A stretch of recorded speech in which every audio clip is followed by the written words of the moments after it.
Well, hello everybody. Welcome to my channel. Well, the camera world seems to be all a Twitter about the stories that are coming on Canon Rumors regarding Canon re-entering the compact camera market.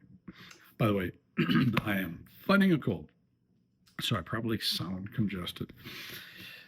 But interestingly, one of the things that was mentioned in one of these stories was that the Canon Powershot G7X Mark III is still selling quite well, which I find pretty interesting.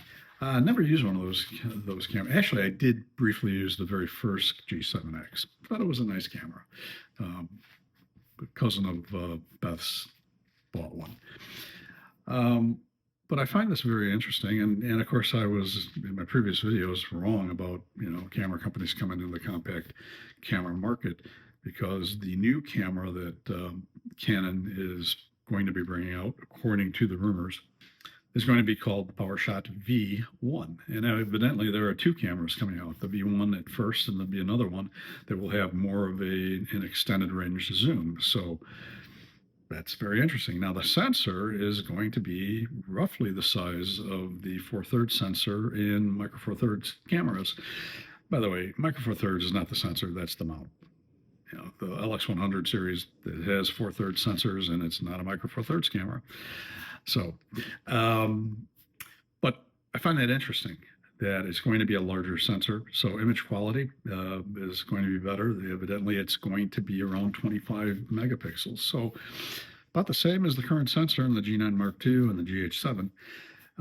It's very, very interesting and intriguing news, because I think that something in that sensor size is kind of the sweet spot when you're looking at the trade-off in cost, image quality, and so on. And with modern sensor manufacturing, who knows, it may have a pretty decent higher ISO performance. I would guess it will. The 25 megapixel sensor in the G9 Mark II is fine. Previous video showed shots at ISO 6400. They look fine. I got a comment that somebody thought they looked fine, was very surprised that they're as good as they are. So this could be a really interesting camera, especially for folks who maybe have gotten into photography through phones, but they do want to get into a camera. It's encouraging to see this.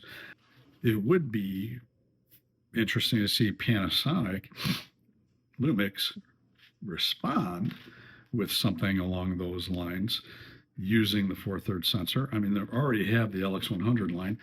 And of course, the Leica Deluxe 8 is being produced by Leica, which is essentially just an upgraded LX100 Mark II. So it'd be very interesting to see if Panasonic Lumix responds and maybe revives that LX100 line with something that has an updated lens, because that lens still dates back to 2012. Be nice to see something new, maybe something that goes from 20 millimeters to 75 or 80 millimeters. That would be cool, being able to do the sort of ultra wide. So yeah, I kind of like being wrong.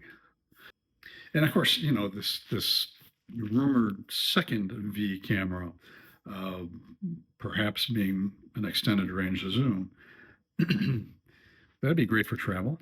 And if Panasonic were to respond with something that has the current 25 megapixel 4/3 sensor with, say, a lens in the range of the current 14 to 140, maybe something can go a little wider, maybe a 12 to 120. So you have a 10x zoom, you have 24 to 240, maybe the capacity to put external converters on the front of the lens to give you a wider or more telephoto. Of course, that's a big project. So chances of them doing that are kind of slim. But again, I've been wrong in the past. Maybe I'm wrong this time. That'd be great. What do you think? Leave your thoughts, comments down below. If this was useful to you, interesting, hit the like button. New subscribers, always welcome. I'm Todd Banner. I will see you next time.